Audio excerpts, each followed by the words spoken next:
Alright, back. Holy crap, I was beat up last night, yesterday. So tired. 7 or 8 hour travel to get to my destination, and then of course staying up late with friends. Graduation the next day and tons of people. Escaping to film down the lake. More socializing, staying up late, getting up early, traveling 8 hours to get home, half of it on gravel roads. My eyes were full of enough of the road. But anyways, I'm back.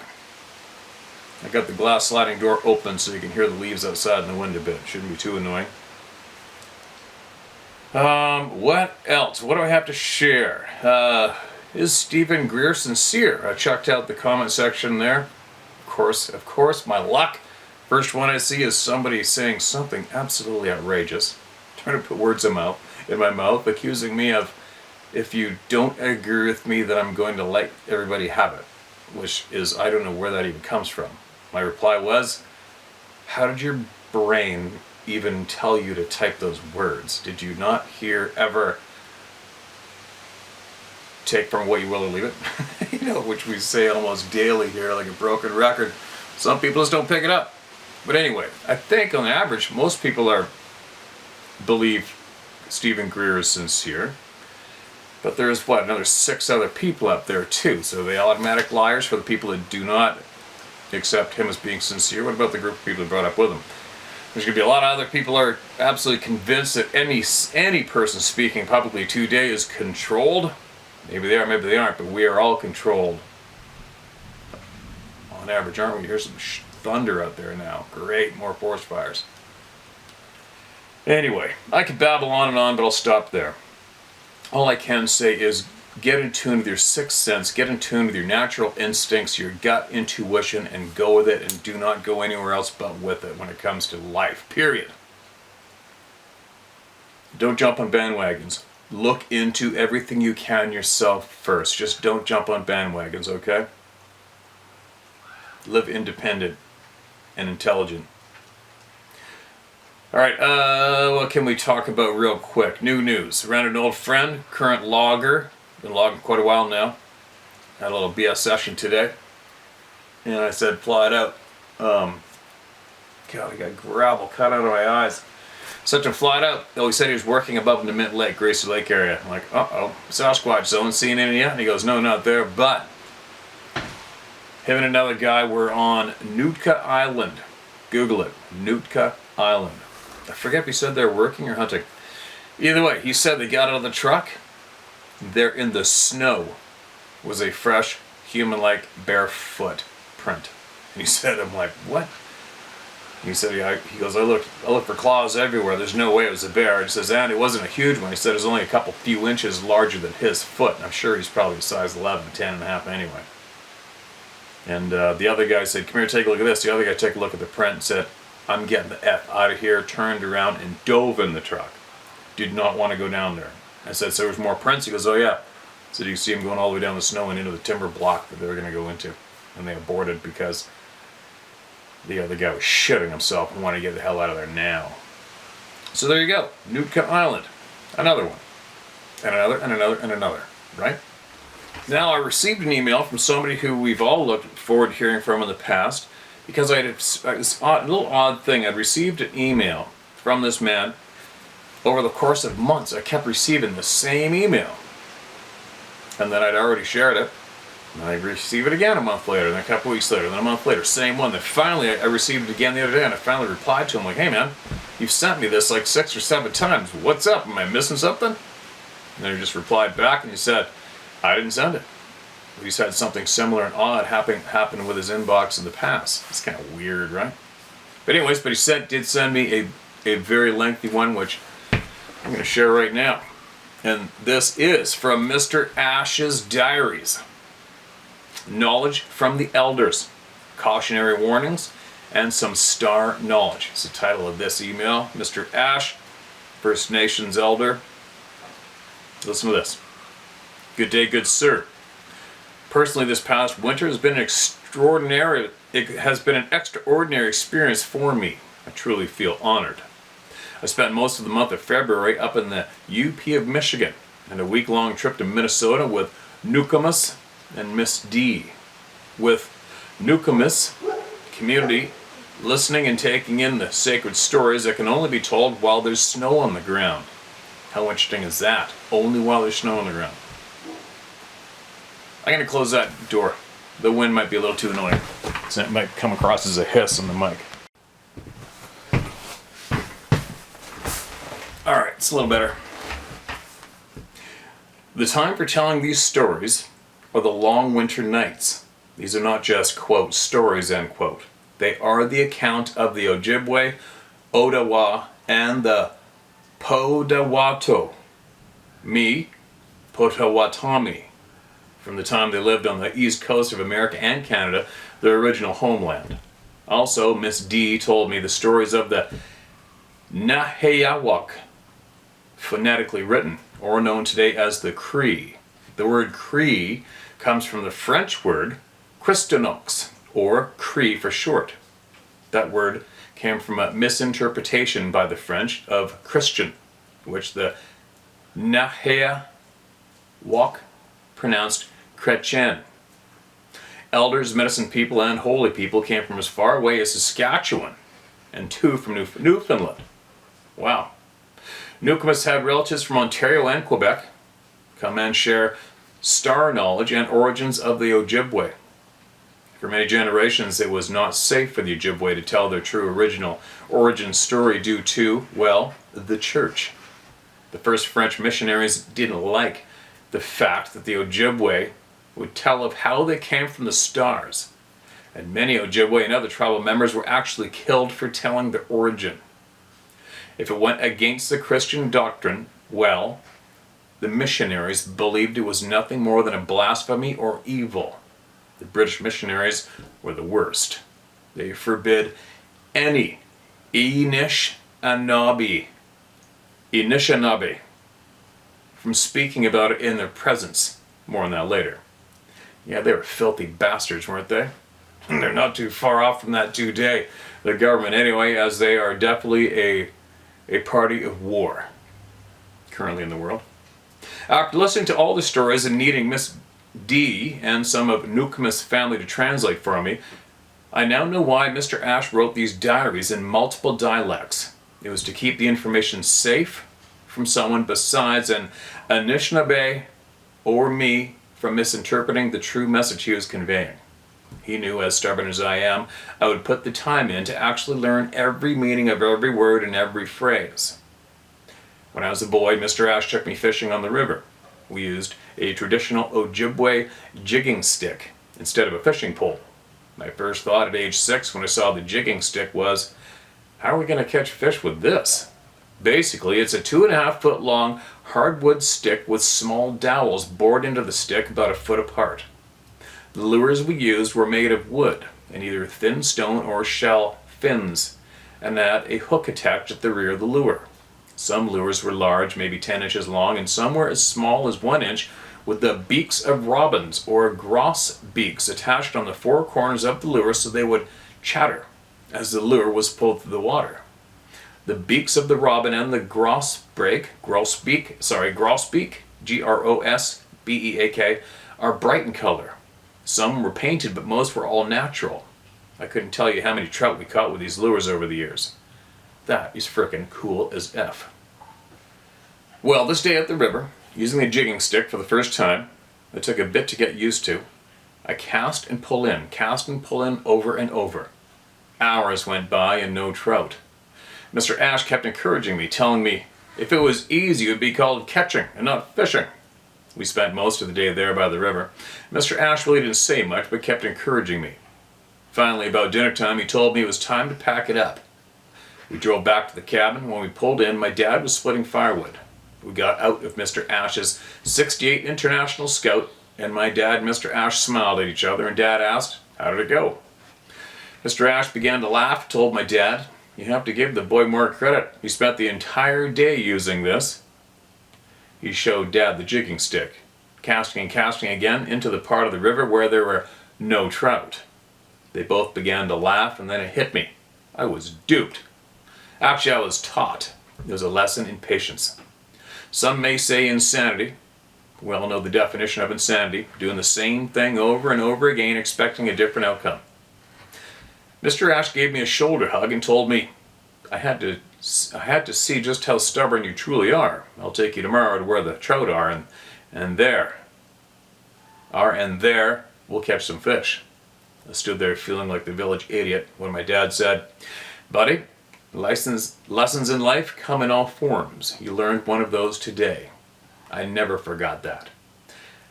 The next day, on a different part of the river, with the same gear, we caught 7 trout in a matter of 3 hours. That day at the river was completely different than the day before. Mr. Ash pointed out plants with edible roots and leaves that we gathered and made an impromptu salad in a bucket hat. And no, folks, he wasn't wearing it.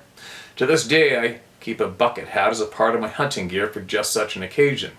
He taught me to listen to the river, to hear the changes in the flow of the water. They were subtle, but I slowly understood what he meant. The sound of the river would change from time to time as the water passed by us. I asked, why listen to the river? And he told me, the faster the water, the less the fish have to swim. I had no idea what he meant at 6 years old, but as I grew older I understood. In fast-moving water, fish are propelled by the current and use less energy.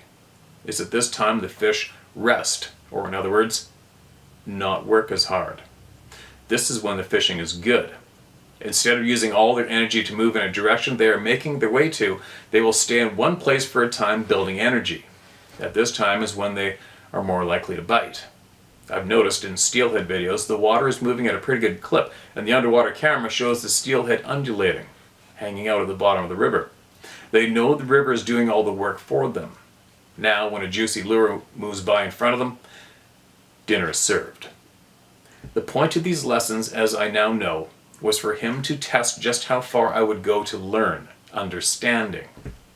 We can learn about anything, but until we understand it, we'll never have the knowledge of what it actually means.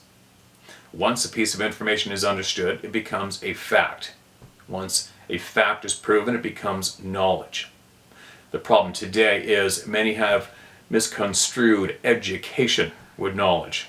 You can have all the education in the world and still be as bright as a 3-watt light bulb in a power outage. Sadly very common, isn't it? It all depends on whose education you're following. It's a sad day in this world where young students can't ask the why to their teachers without the fear of being suspended from school. It's a huge red flag, right? It just happened, folks. Not only here in the States, but also in Canada. If you want to be shocked and pissed off, Google it. Children as young as elementary school have been sent home and told to think about what you said, then return to school to give an apology to the so-called teacher. This happens in universities all the time. God forbid if you go against the curriculum. And I did. I didn't earn my master's degree, like that matters, until I was 41. I was the old guy on campus, and my professors didn't know how to handle someone that would question their facts and prove them wrong. I became a good friend of the dean. I can truly say it was my dad and Mr. Ash that caused me to always go that extra mile to gain understanding and, inevitably, knowledge. This may be the reason Mr. Ash left me these diaries. Also, during the 70s, 80s, and 90s, the young people of the tribes had gotten away from listening to their elders. Many went on their own path of learning. Some came back.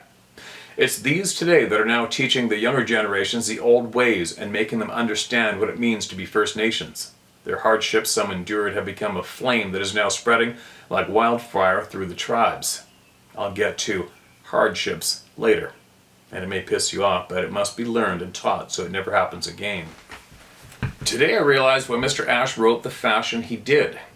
It's a journey of more understanding and knowledge. The dialects of the Ojibwe, Odawa, Potawatomi,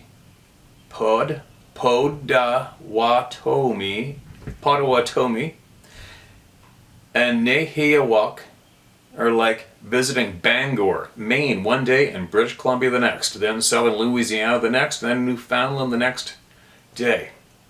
All speak English, but the dialect, accent, word structure, and punctuation are completely different. In these diaries, Mr. Ash has taken me back to when I was 6 years old, fishing in a place where there's no fish. I had to learn that lesson to be where I am now. There's numerous pages he wrote about the interactions with the star people, the Wendigo, and like before, I will just use the letter W when referring to this evil being. Right, I remember that. You're not supposed to say that name. What is 3 times in a row cause you bad luck or something? Sorry, one more time. And like before, I'll just use the letter W when referring to this evil being. The little people, the others, evil beings that are known to the First Nations and seldom spoke about, many are labeled dogmen and sabe. These interactions happened between him, members of his community, friends, and even my dad. He wrote about the time my dad was deer hunting back in '73 on our property, back in an area we call the swamp. Why? Because it's a swamp. This is an area where the mosquitoes have runway lights and landing gear in the summer and early fall. Today I stayed away from that area. As far as I'm concerned, it belongs to them. I heard this account from my dad when I was 14 years old, the year I earned my hunter's safety card from the Department of Natural Resources, the DNR. I was beyond stoked to finally place my own tag on a deer. In September of that year, Dad had taken me out into an area where he had harvested some huge bucks as they came through from the National Forest, through the swamp and onto the property. He guided me to a large white pine. Its boughs covered the ground under it and told me to tuck myself back into it and watch the area to my 2 o'clock position.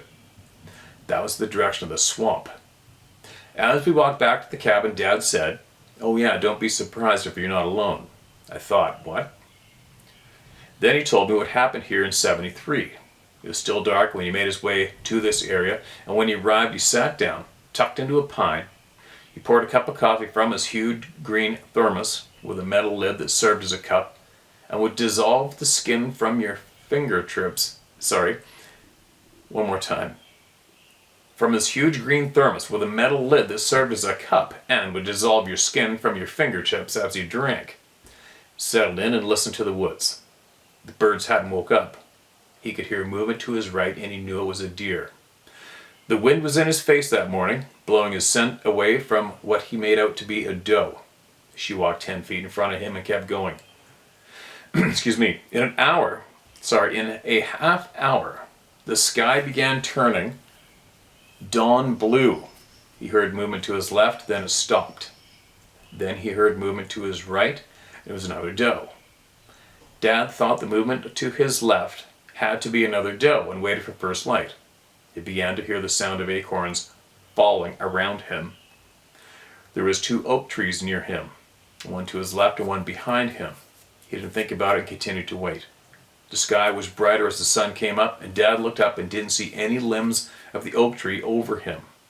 The acorns were still falling. There's a clearing on to his left where he could watch the deer trail that led to the back of the property, but this time he couldn't make out anything down the path. He thought maybe a tree had fallen. The acorns kept coming. He was now getting pissed. The acorns kept coming. He then heard what he described as a deep, guttural giggle. He thought now someone was out there messing with him. For someone to be in our land during hunting season is about as smart as licking a lightning rod during a thunderstorm. Dad, as quietly and sternly as he could, said, "Who's out there?" He heard the giggle again. It was now he heard a whistle. It was from a bird. The dark area in the deer trail stood up. It was about 6.5 tall, turned and disappeared behind the pines. It's at this time, during our conversation, I proclaimed, "You want me to hunt there?" He continued about 30 seconds later. He heard a scream that reverberated through the woods and him. That's thunder. That's not good. We've got enough forest fires here right now. Then he heard another scream, but this one was higher pitched. He was now standing looking in every direction, and he saw nothing.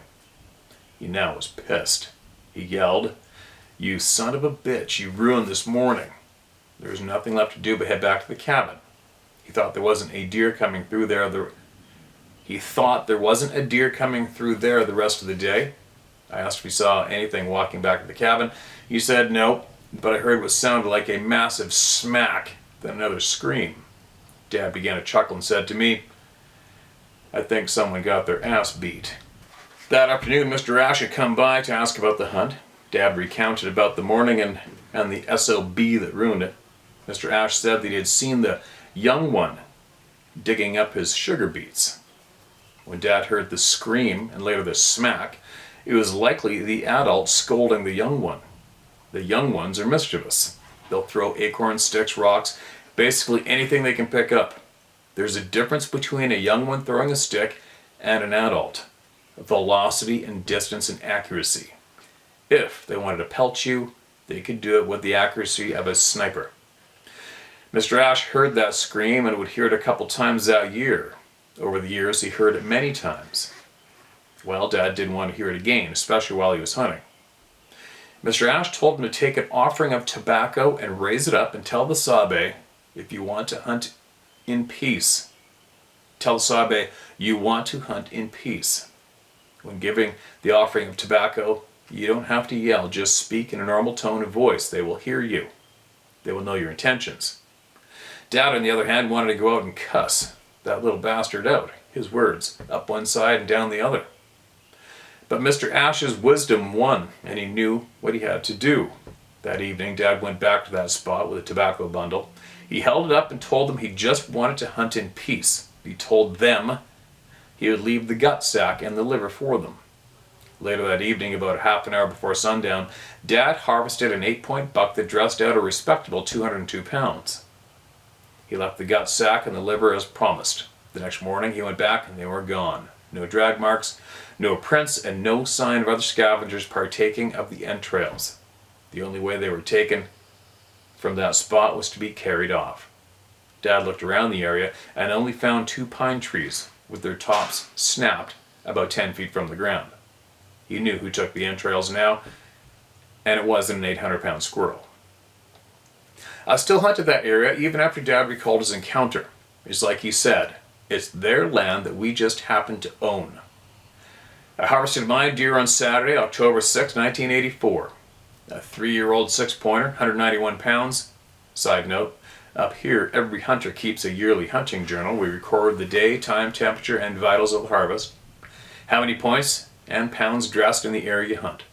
Speaking with some of the new generation of deer hunters, their idea of a journal is taking a picture and posting it on social media. That's fine, but just remember, computers crash. Pen and paper don't.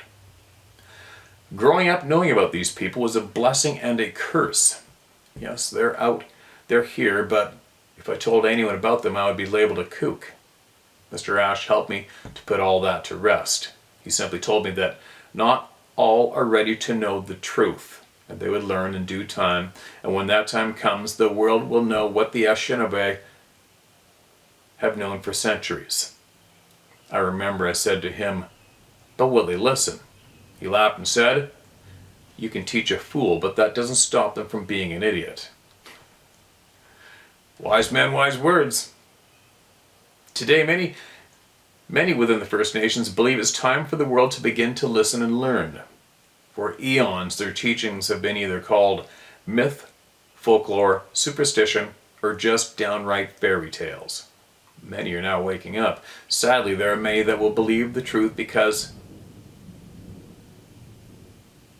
Oh, that thunder is not a good thing. Sorry. Sadly, there are many that will believe the truth because they have to see them for myself, or it's nothing more than an old wives' tale. Remember, folks, these are the same people that would swear up and down that UFOs don't exist, and all we're seeing are military aircraft at night on maneuvers. Suddenly, a few years ago, the U.S. government released U.S. Navy aircraft footage of fighters tracking a UFO on radar and with the use of night vision. Now. It was now.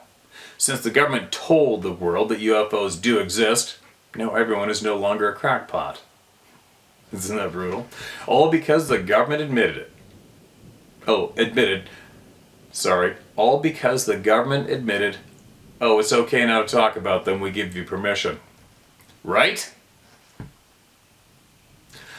Folks, never trust a governing body of any kind to help you, and never take any statements from them as truth, no matter where you call home. We don't need authoritative permission to know what we have encountered. Plus, for the simple fact, there are no authorities or experts when it comes to these people, with the exception of the indigenous peoples of this planet. The three Anishinaabe tribes have always had very similar beliefs that, 1, spirits are more powerful than people. Number 2, the earth belongs to everyone.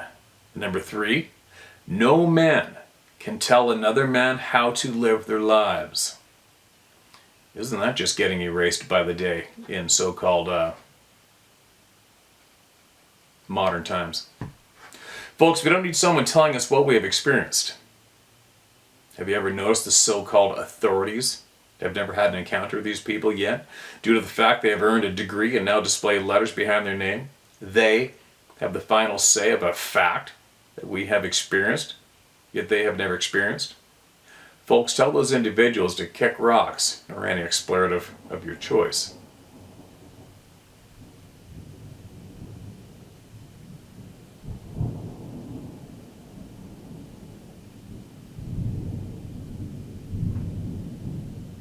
That one shook the window. So did that one. Oh man, I hope it's not lighting up the forest. Mr. Ash wrote of a time back in the fall of '67 when a group of people who told the community around the Hiawatha National Forest they were there to take photos for National Geographic. The community soon learned these people were actually from the Smithsonian Institute. They were digging into the mounds along the waterways and putting up large tarp blinds so no one could view their activities. There were times when some of the locals tried to get a look at the activity and were removed by the masked men in coveralls. Those taken away were asked multiple times what they had seen and were threatened to be jailed if the masked men learned they lied to them. I spoke to an Anishinaabe man who was 14 years old at the time. He remembers everyone being afraid a week after, as he called them the government people, came to the area. Stories of them taking away artifacts dug up by the group began to circulate around the communities. That, needless to say, made many of the Anishinaabe pissed. The community also knew if they tried to confront this group, there's a high probability they would be arrested. Some of the men gathered together and went into full hunting mode. God, I love it. I love it when I hear those words. They exerted themselves around the area in camouflage and went to observe the digging. What they described as an excavation and exhumation of a grave. A few of the men witnessed what they described as a giant body laid onto the flatbed truck. It was a skeleton covered in dirt, covered by a massive black tarp. The skeleton was loaded onto this truck around 3 o'clock in the morning. The truck was escorted out by a dark four-door car and followed by a dark bread truck. The Anishinaabe men were now becoming frightened. They stayed undercover until the majority of the digging group left around 5 a.m. They slowly made their way from the dig site and to the truck they had concealed about 1.5 miles into the woods. At one time, the men thought they had been discovered when a dog that was with the dig crew began to bark. Flashlights were pointed in their direction. But the Great Spirit was with them. Also standing near where the men were concealed was a small group of deer. The dig crew told the dog to be quiet and went back to covering the hole. The next day, the men spoke to an elder about what they saw the night before. The elder was extremely worried. What the men described was the desecration of a grave of one of the ancient ones. Side note to the Anishinaabe, the ancient ones were the Sabe. They were here before the white man came to this country. Till this day, there are mounds across the continent the First Nations consider and keep the area sacred. It is also said these mounds are guarded by the little people. In the old accounts of the ancient ones. They are described as being more than 12 feet tall and as wide as a buffalo is long. Mr. Roush went on to explain, the ancient ones met the Anishinaabe when they were forced to leave their homeland near the Great Water, the east coast of northern New England and Canada, the Atlantic Ocean. The Anishinaabe were searching for the land where food grows in the water. The food that grows in the water is the wild rice that grows around the west end of Lake Superior and surrounding waterways and lakes. The Ojibwe from the coast met the Nehiyawak, the Cree, during this journey. They soon considered themselves all relatives, and the Cree assisted the Ojibwe on their journey. The Cree told the Ojibwe of an ancient tribe of people that lived along the north shores of what we now call Lake Huron and what is the upper peninsula of Michigan. They said they were a large race of people, and there were many of them in the area. They told the Ojibwe to be humble to them, and they would help them on their journey. It's been handed down for generations of the meeting between the Anishinaabe, and the Ancient Ones. The Ancient Ones spoke a language to the Anishinaabe. The Anishinaabe did not understand, and at first the meetings between the two were tense. It was said it would take 3 to 4 Anishinaabe men to standing on each other's shoulders to look at the big man's eyes. Soon, a way communication was made. Mr. Ash did not elaborate what that communication was. And the Ancient Ones led the Ojibwe to an area near what today is the Taquamenan River. Taquamenan River. It was from there others would help the Ojibwe. They were making their way to the place where the food grows on the water. The land is now Minnesota. Many Anishinaabe settled around Lake Michigan and Lake Huron. They too were helped by the Ancient Ones. But when the white men came, French and the British, the Ancient Ones did not like what they saw from these people and were rarely seen again. Side note, there are accounts from the French priests that came to this area of Michigan and Canada that wrote about the Anishinaabe, telling them how they were helped by giants. These writings can be found in France today, but from what I've determined in researching these writings, it nearly takes an act of God to view them, no pun intended. There are those who have seen them and written about them, mostly academics from Britain. For those that like an literary archaeological adventure, look into it for yourself. I'll feel better knowing someone besides me wanted to pull their hair out. Now, the question still stands. What was taken from the Upper Peninsula of Michigan? It wasn't just one skeleton that was found. Some accounts say that 3 to 4 were dug up and trucked away. When the elder learned of the first skeleton being taken away, he was worried. Worried his community would be persecuted by the Sabe from taking away their ancestor. When it was later learned that there were 3 or 4 taken, a ceremony was held to ask the Great Spirit to let Sabe understand the Anishinaabe had nothing to do with the desecration of the Ancient Ones' graves. After the ceremony, all seemed fine. Once the, quote, government men, end quote, had left nearly a month after they arrived, the Anishinaabe men went back to that area where they were digging. They found fresh new mounds of dirt, not covered with grass. One of the mounds had a hand depressed into the dirt, more than 4 inches, that was said to be 10 inches across the palm, and from the middle finger to the base of the palm, 14¼ inches long. Once the men saw this, they left that area and didn't go back. These mounds can still be seen today along 10 Mile Creek in the Hiawatha. I ask you all, if you do go, treat them as though you were standing next to a loved one's grave. Plus, we all know up here, someone besides you could be there watching. Contacting the Smithsonian about this event, was as though I called the funny farm and tried to book a weekend stay. I was transferred twice, and once I had someone on the line, I was laughed at. I let them laugh. I kept asking questions like, do you have the Georgia giants that the native peoples of the region knew about? Is it true you have the bones from the Loch Love Cave?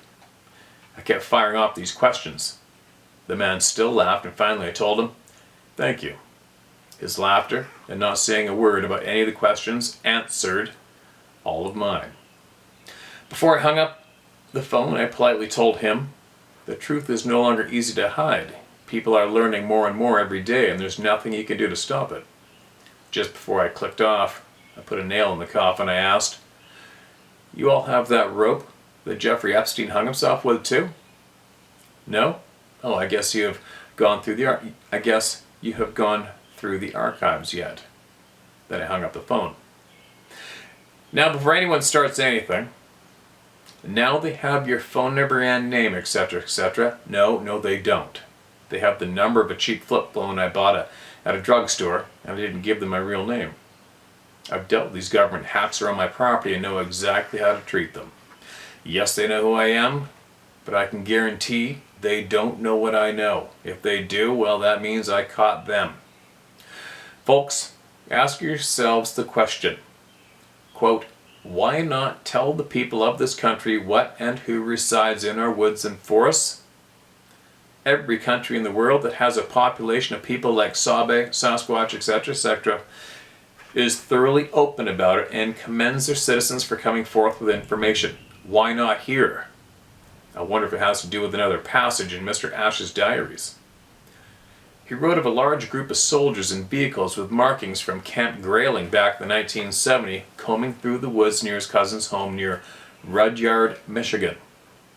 The men were cordial and professional to everyone they came in contact with, but made it clear that folks needed to stay out of the woods till their maneuver was complete. Maneuver? What kind of maneuver? The diary passage goes on that the soldiers were seen following power lines. There have been encounters with the Sabe in the area for more than a century. One young boy saw the soldiers speaking to a Sabe. Within a second or two, the Sabe looked directly at the boy. He was 75 yards away, but the Sabe knew he was there. The soldiers gave chase to the boy, but they didn't catch him. Side note, folks, you want to try your skill in the woods? Play hide and seek with First Nations children. You'll have an easier time finding Jimmy Hoffa than finding them. The soldiers were in the area for 2 days. They all left together and didn't leave anything behind. Folks, if you're waiting for your government to tell you the Sabe are real, there's an old saying, quote, hope in one hand and crap in the other and see which fills up faster, end quote. Starting to piss rain out there. You can probably hear it. Hopefully if that thunder and lightning lit up some woods, the rain's going to counter it. There are many pages in these diaries that refer to the difference between us and the Sabe. One being, quote, our spirits are on a different level from each other, end quote. This one I had Newcomus explain to me. Now, for our quantum physics folks, and those who work in electrical engineering, you may elaborate better than I can. The, quote, spirit, end quote, which Mr. Ash is writing about is our electromagnetic field that each of us generates. It's this field that connects to our nervous system and acts like an early warning system. For some, it's not very strong, and for others, they can make a compass spin being near them. I'll come back to that too. Sabe is flesh and spirit with capabilities we have either never had or forgot how to use. My money is on the latter. Mine too. Mr. Ash spoke of the times he had a face-to-face encounter with the Sabe and afterwards had a pounding headache. Now here's where the electrical engineers can elaborate. How many of you, years ago, walked through a power line cut through the woods? 20 years ago, if you did, you probably heard the sound compared to a million bees flying overhead. The power lines would hum vigorously. They still do. I was just under some, and I got a story about that later. The power lines would hum vigorously. Why? The insulators weren't as well made as they are today. Now today, you can walk under a power line and barely hear the hum. It's there, just not prominent. Many line works back then carried a bottle of aspirin with them and chewed like candy from the headaches some, not all, would receive from the electromagnetic field generated around the power lines. These electromagnetic fields can cause pain, discomfort, the feelings of dread, and impending doom for some. Wow. They've been known to cause hair loss and mess with our nervous system. Many old homes have subpar wiring due to not being up to code. Copper wire through pipe or a poor made conduit will create what electricians call a fear cage. It's usually a junction box with several lines coming together that creates an extremely high electromagnetic field. It can cause you to hallucinate. Now, as far as our spirit being different, Mr. Ash wrote, "The medicine Sabe gave me felt like a river stone was placed on my head. My head hurt for a few days. I'm not upset. Our spirits are at different frequencies." Though I did understand his message, it was hard for my spirit to carry his medicine. And many speak of the pressure they felt they felt when they're near these people. There's an easy way to learn if you're near a high magnetic field. A simple compass. I wear a small pin-on compass on my coat and carry a Boy Scout compass in my pocket every time I'm in the woods. I have felt that pressure. I've said out loud, quote, "I know you're here. I can't understand you. If I'm not supposed to be here, take this pressure away from me." The pressure stopped once. The second time it happened, the pressure was greater. I just said, "Okay, I'll go another way." As I went back the way I came, about 50 feet from the spot I felt that pressure, it was gone. The first time I felt that pressure, I didn't check my compass. I just got out of there. The second time on my way back, I checked my compass. It was wobbling around like a drunk after a bender. As soon as I no longer felt that pressure, I had the correct heading again. I reached out to a native friend who told me I should carry an electromagnetic field detector as part of my kit. Then again, this is the same friend that told me to carry a Geiger counter too.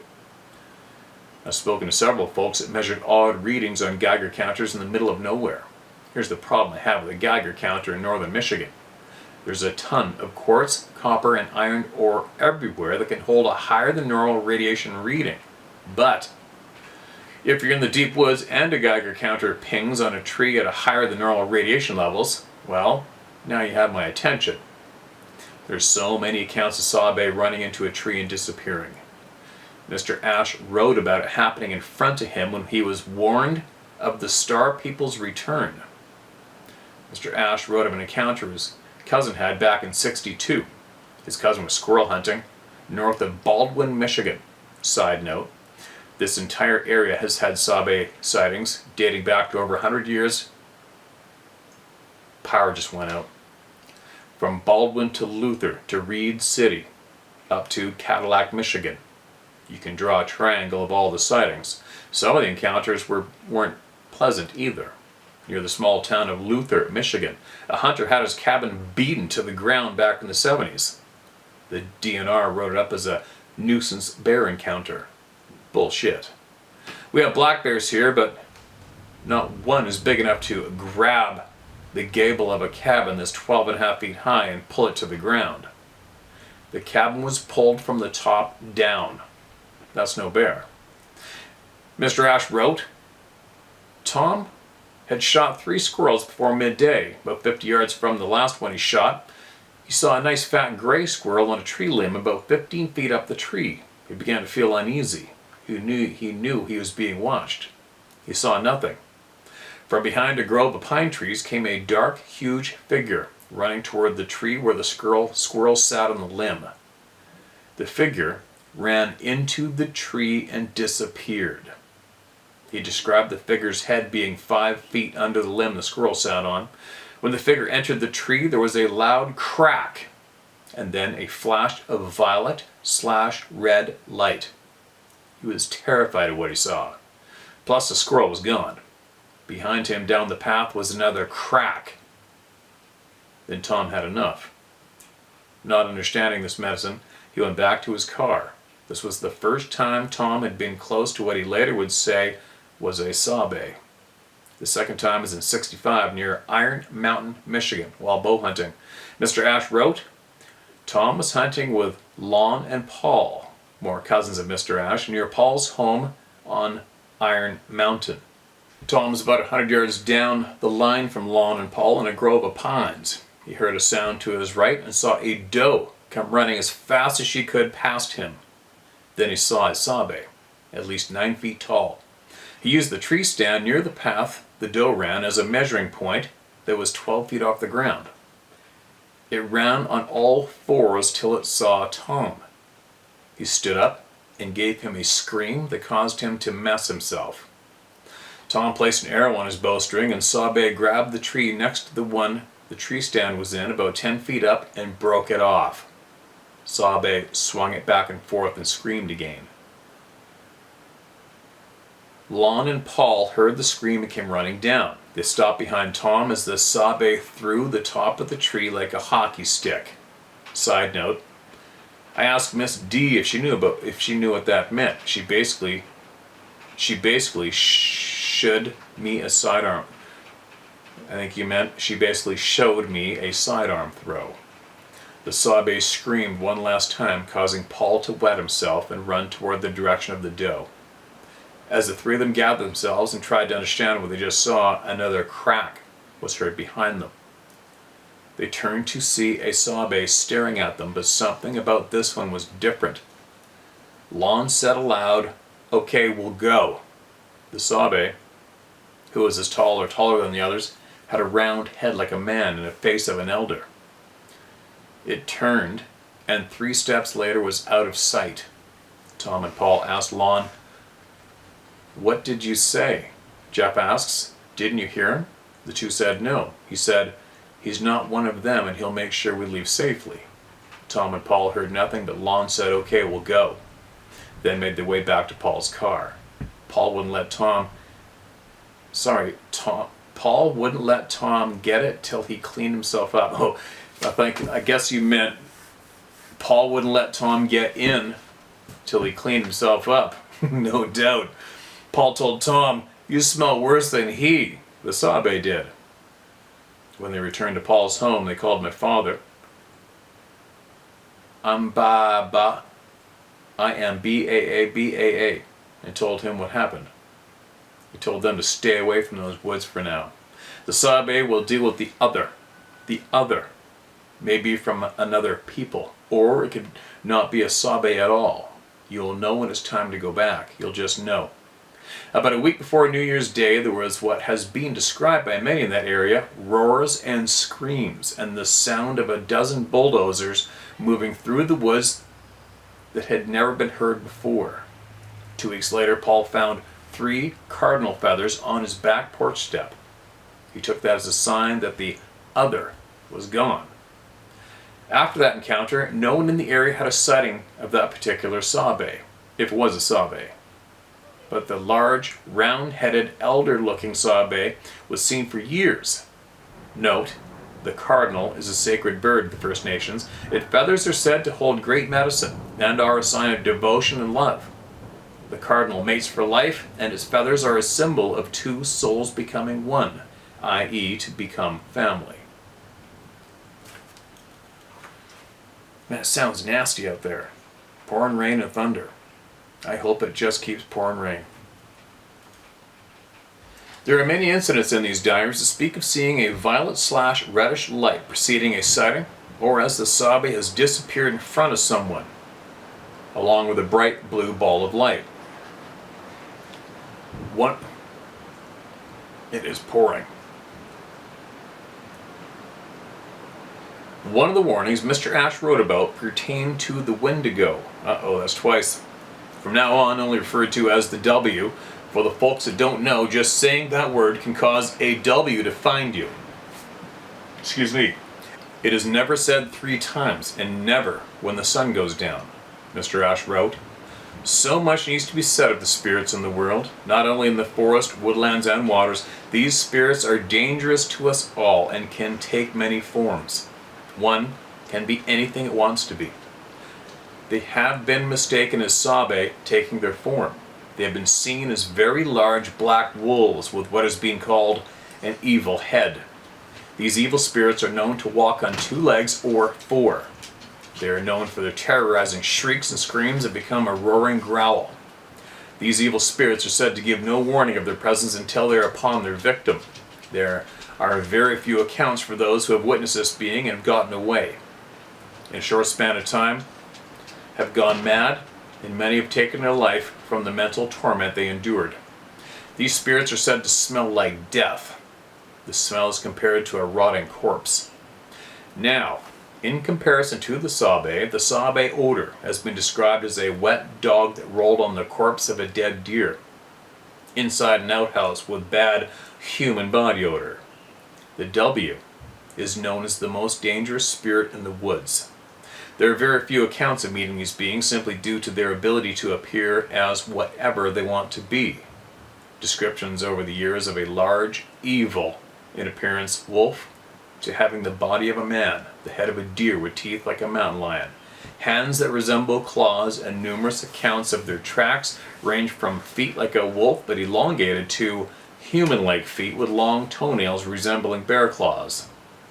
It's said these beings can look into your mind and find your worst fear and use it against you. Unlike the Sabe that can and will adopt you, the W marks you. A mark can be removed by a medicine or holy man. Being adopted can't. Think of it this way. Being spiritual adopted is when one soul is combined into multiple souls. Many would call this a family. Being marked is the same as someone placing a GPS locator on your spirit with the ability to find you at any time with the one goal in mind. Power's back on. To find you and torment you beyond your worst nightmare. This evil they possess has the ability to control your mind and body. Mr. Ash wrote of a man who was found back in the 50s. They got up from his family's dinner table, walked out to the door into the forest, and wandered for days before he was found deceased by the riverbank under a bristly locust bush. His wife called the sheriff's department and told them her husband had been taken over by the W and left the house barefooted, and she called them to help find him before he succumbed to the W's torment. Though it wasn't written, this is back in the 1950s. Law enforcement wasn't the most professional when it came to native affairs.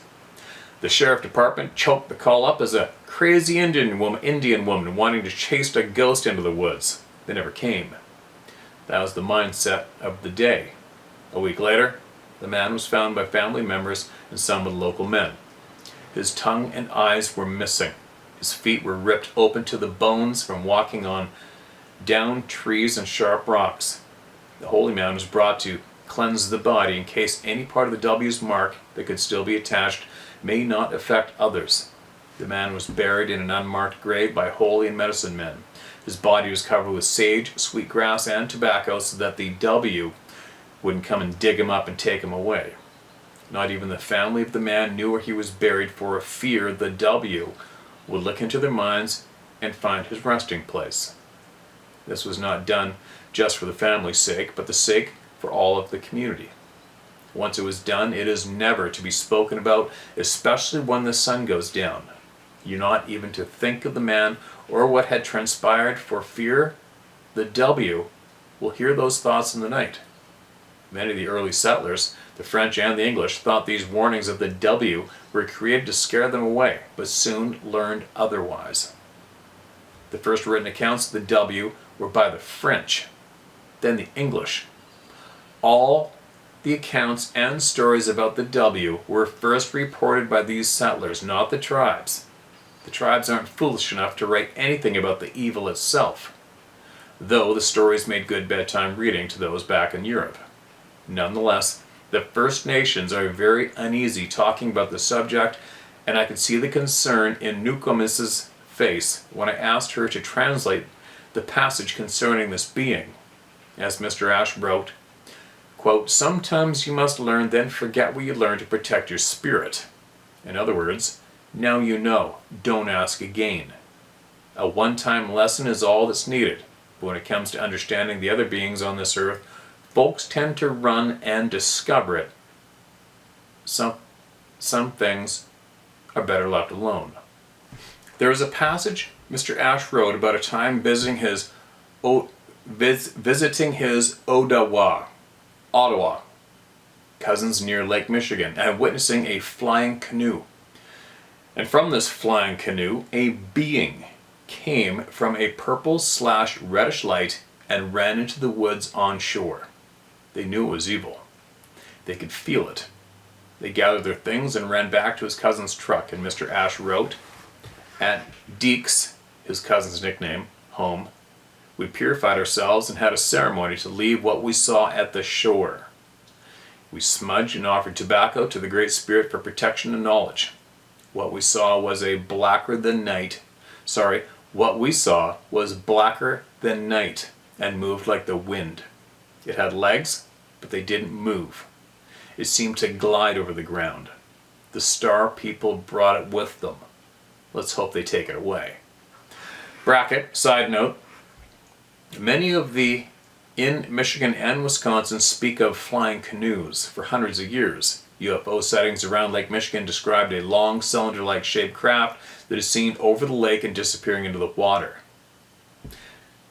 They appear as a white lit cigar, making absolutely no noise and disappearing out of sight.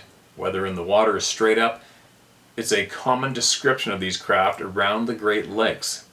So, in describing this craft, the ancestral Anishinaabe described them as flying canoes.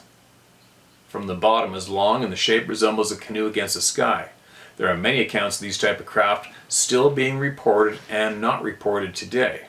In years past, the government would portray the lights and craft to misidentified. Military aircraft from K.I. Sawyer Air Force Base near the city of Marquette. Well, that's fine and dandy, but these craft are still seen today, and K.I. Sawyer has been closed since 1995. I haven't heard their official wording of what is being seen today, but knowing our government, they'll try telling us we're all suffering from the emissions of electric vehicles and expect us to believe it. I better stop this email here, or I'm going to write that book I said I would never attempt. I'll be sending more very soon. I barely scraped the surface of what I've learned this past winter. Before I end, I want to explain why Sabe is part of the 7 grandfathers' teachings. The word for honesty is. Now, don't try to say it at first. Glance over to the pronunciation first or you'll cramp your tongue. Well, alright, here we go. I'll look at the pronunciation. Gwe Yukwa Diziwin. Gwe Yukwa Diziwin. Gwe Yukwa Diziwin. Gwayakwadiziwin.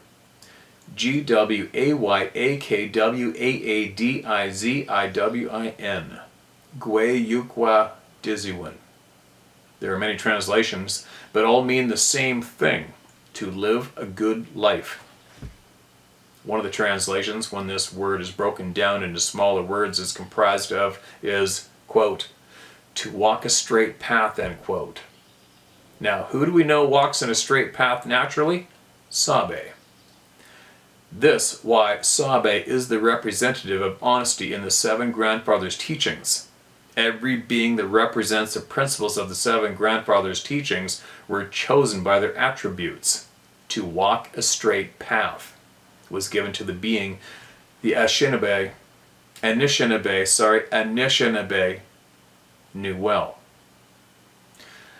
Well, this will do it for now. Much more to come. Take care, Steve, and give that bear cub you call Ruby a pet for me. And just some last word of caution. Number 1, never whistle in the woods at night. Number 2, never follow a light through the woods at night.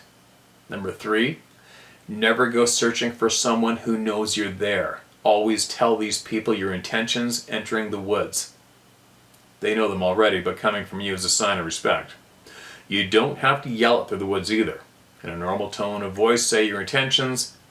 They will hear and they will know. I'm off to take my daughter to physical therapy thanks to the serum of unknown origin. She's back to nearly 80%. She's still learning to use her hand again. It's going to be a long road, but there's nothing going to stop her. All the best to everyone. Mitakuye. Mitakuye. Mitakuye. Mitakuye. Owasin. Mitakuye Owasin. All my relations. I can't remember if you said to use your name or not. I don't think so in the beginning, because I don't think I have yet, have I? Make sure you tell me if it's okay next time, alright, man?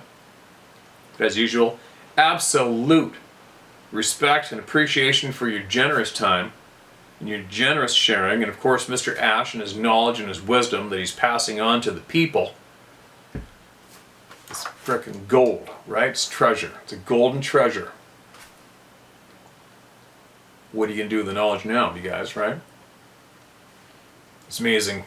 It's funny, with the education system, and when you said earlier in the email about students questioning and getting reprimanded for that. I don't know how, but I knew it a long time ago, was the fact that repeat after me and memorize this and you'll pass. Really? Ram it up your ass. This is what I learned before I even got out of school. Funny, isn't it? Ram it right up there. It's not the correct path. It wasn't for me, obviously. And the path I chose worked out, obviously. And it's getting better, I hope. But I need more knowledge. I need more real, true knowledge from all the elders, and from all the eyewitnesses. I need as much knowledge as I can get. Why? I haven't a clue. Right? I don't know why. I haven't a clue. How did I end up like this? How did I end up like this? I don't know. I don't know. Why can't I just be happy to pay the bills, have food in the fridge, and be able to go on hunting and fishing trips? I don't know. Why am I in the position of being a messenger? I don't know. Why am I a stubborn son of a bitch that won't stop at all costs and pushes back in the face of, quote, authority, end quote? I don't know. But I'm going with it. I can't stop myself. It's just the way it is. And that's the way it is with a lot of you out there too. But anyway, I think we'll probably end it at that, and we'll dedicate this entire time to Mr. Ash and his diaries, and the generous, kind man who goes out of his way to learn it all thoroughly before sending it our way. And we are definitely looking forward to hearing more and learning more from you in the near future. What an interesting winter that must have been, man. Anyway, I got sawdust and gravel coming out of my eyeballs still. I hit the chainsaw today for a couple hours. I think I split a cord in a bit today anyway. And I'm going to get on with it, and then I'll be back again, because you can't stop me.